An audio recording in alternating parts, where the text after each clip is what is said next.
And so for today's vlog, I'm going to reveal my midterm reflection from Torretera, lesson 6 to 10, and from Philippine History Sourcebook topic 5 to 8, and 1 supplemental material. Act of Declaration of the Philippine Independence. This lesson talks about the Declaration of Philippine Independence, an act of proclamation of the independence of the Filipino people. It was written by Ambrosio R. Bautista, war counselor and special delegate designate of the Revolutionary Philippine Government. June 12, 1898, the day that the proclamation of independence happened. The event took place between 4 and 5 in the afternoon at the ancestral home of Aguinaldo and Kawit, Cavite. The purpose of this proclamation is that to give us freedom and to do anything we want, and that we should apply the laws fairly. This proclamation aids in the freedom of the Filipino people. Everyone is entitled to life, freedom, and sense of security. Ambrosio Bautista made this proclamation so that it would be like other nations that have complete authority to hold and defend their country.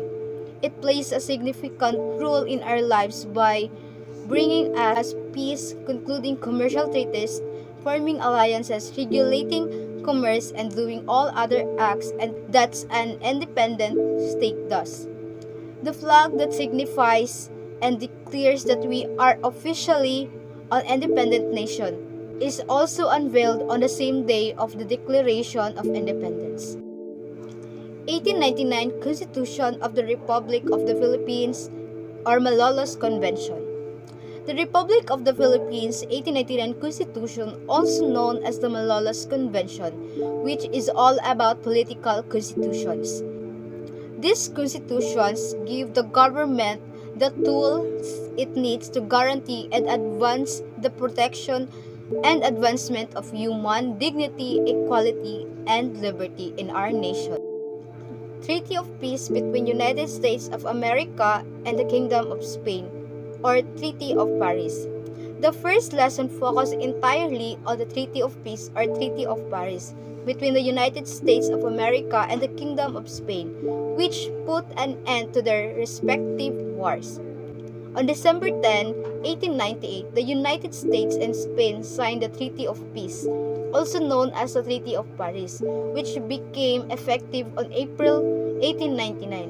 While reading the document, the Article 2 struck me.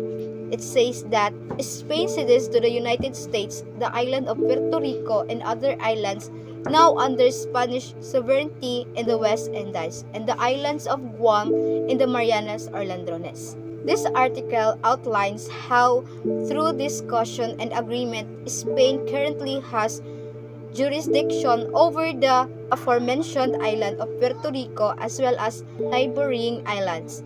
Puerto Rico was given up by Spain as part of the peace agreement, with the United States named as the recipient nation.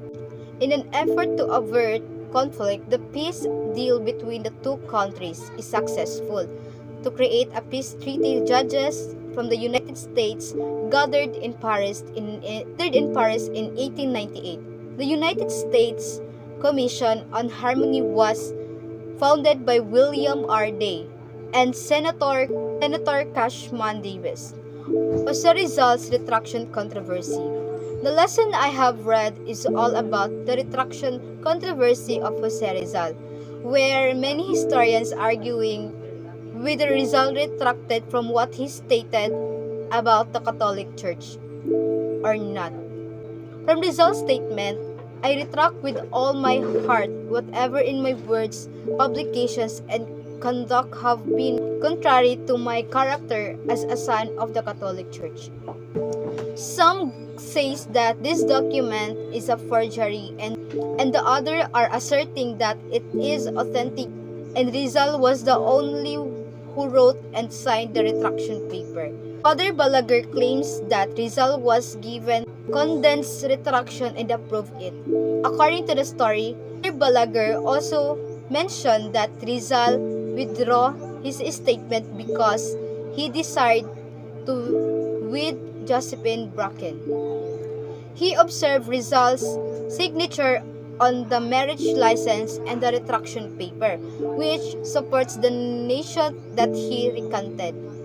There were those who thought Rizal had retracted before being put to death, but there were also those who thought he had made no such retractions. In my opinion, Rizal did not retract before his execution.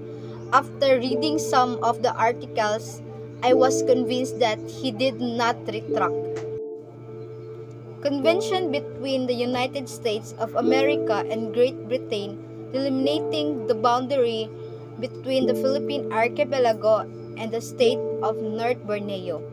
1930 by the President of the United States of America. The convention between the United States and the Great Britain 1930 was an agreement between the governments of the United Kingdom and the United States to definitely delimit the boundary between North Borneo and the Philippine archipelago.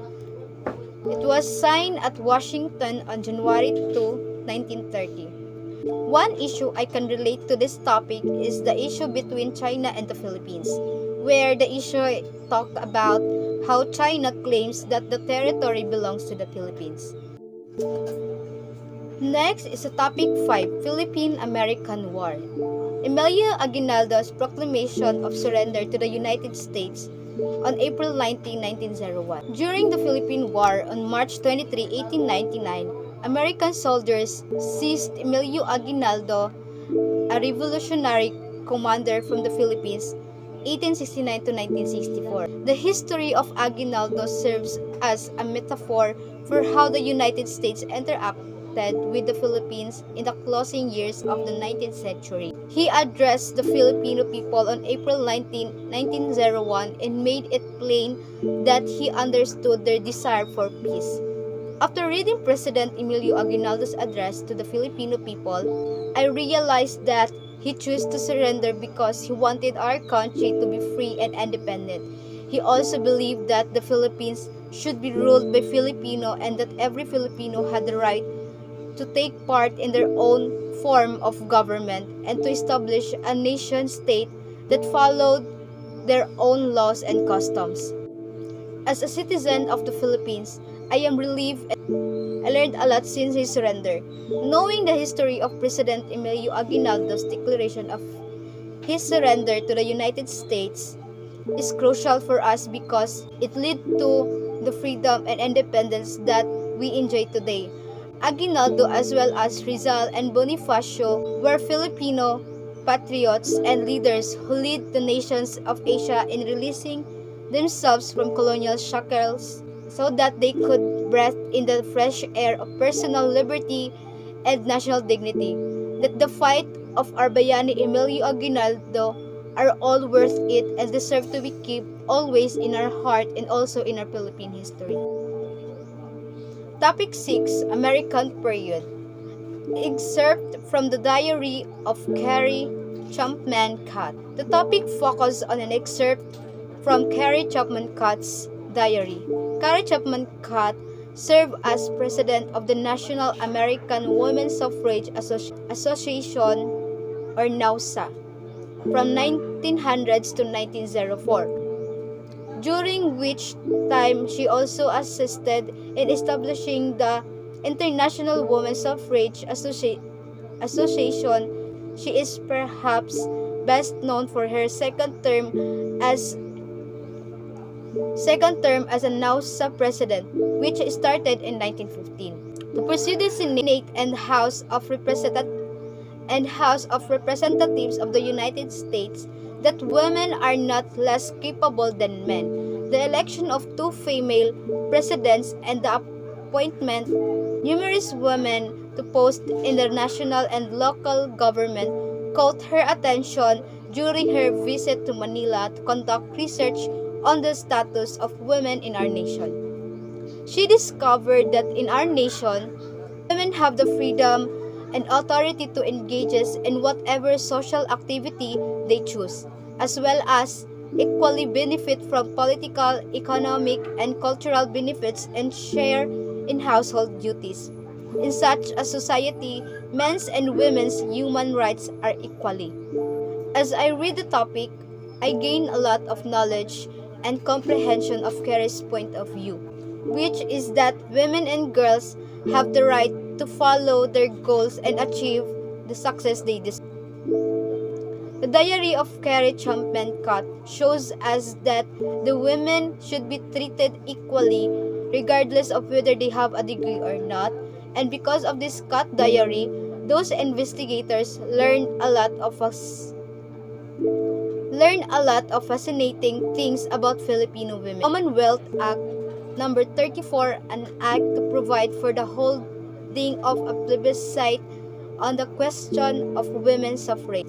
While reading the document, the sentence in Section 2, every female citizen of the Philippines 21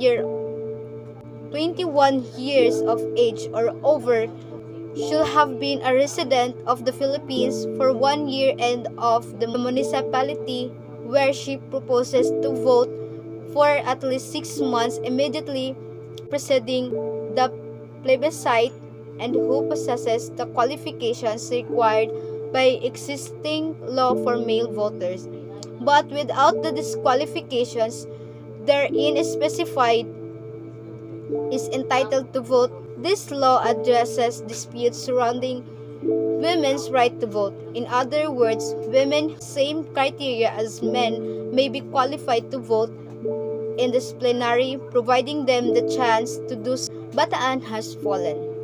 The broadcast, which took place inside Malinta Tunnel on the evening of April 9, 1942, was titled Talk About the Bataan Has Fallen, and focused on the declaration of the Filipino and American forces surrender following a battle against occupying Japanese forces. Captain Salvador P. wrote the article. As I read the topic, the sentence Bataan has fallen, but the spirit that made it stand a beacon to all the liberty-loving peoples of the world cannot fall. Due to the valiant resistance of America and Filipino soldiers to the Japanese army, Bataan has come to represent liberty-loving people of the world. This statement emphasized the strength of unwavering faith in the face of adversity. It also recognized that while our bodily capabilities are limited and we may soon be unable to continue, the spirit of our religion endures forever. For me, it also acts as the base for a structure that would endure numerous hurricanes and earthquakes with no signs of instability. Like the people who battled for Bataan, the spirit that supports our economy is unbreakable. Evolution of Filipino nationalism, 1809 to 1912. The word love of one's country best describes nationalism. It is a consciousness, a sentiment, or a feeling of belonging to a specific community, group, or race as a result of having a common or shared language, religion, culture, history, and value system. It may take the form of the attitude that people in a country adopt when they are concerned about maintaining their sense of national identity and the steps they take to achieve or maintain independence. The social, economic, and political upheavals of the 19th century are what gave rise to Filipino nationalism. There was no national consciousness and no Filipino nationalism before the 19th century. That's all for today's video, and thank you for watching.